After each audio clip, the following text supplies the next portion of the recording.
दुपारी ना आजी भेटल्या होत्या. तर आजी मला म्हणे, काय गं बाई तुला नवरात्र आहे का? म्हटलं नाही हो आजी, माझं ना मध्यंतरी गुडघ्याचं ऑपरेशन झालं तेव्हा ते नवरात्र सुटलं, नेमकं नवरात्रात झालं होतं. तर मग मी म्हटलं तुम्हाला? म्हणे नाही बाई मला नाही, माझी सून करते म्हणे. आणि काल सुनाचे इथं हे होतं म्हणे, सवासणी होत्या म्हणे. नवरात्राच्या बायका घालतात देवीच्या नावानं सवासणी जेवायला. तर मी म्हटलं अरे वा चांगली गोष्ट आहे. म्हणे काय माहिती बाई आता, हे बघ म्हणे सवासनींना सगळ्या बायका बोलवल्या म्हणे गल्लीतल्या, पण सासूला थोडंसं द्यावं वाटीभर का होईना, अशी काही तिची इच्छा झाली नाही म्हणे. मला सांग म्हणे काय पुण्य भेटतं बरं म्हणे, देवीला ह्या गोष्टी आवडतील का म्हणे.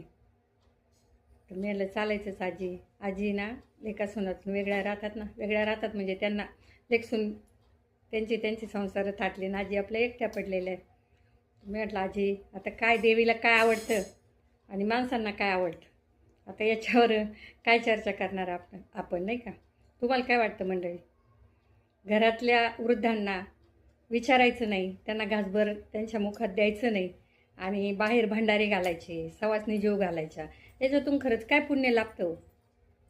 आणि हे देवाला तरी मान्य असेल का? हे त्यांचं जे दानशूरपणाचं आहे ना, हे त्यांना एक दिखावा, तो मान्य असेल का? तुम्हाला काय वाटतं नक्की सांगा कमेंटमध्ये.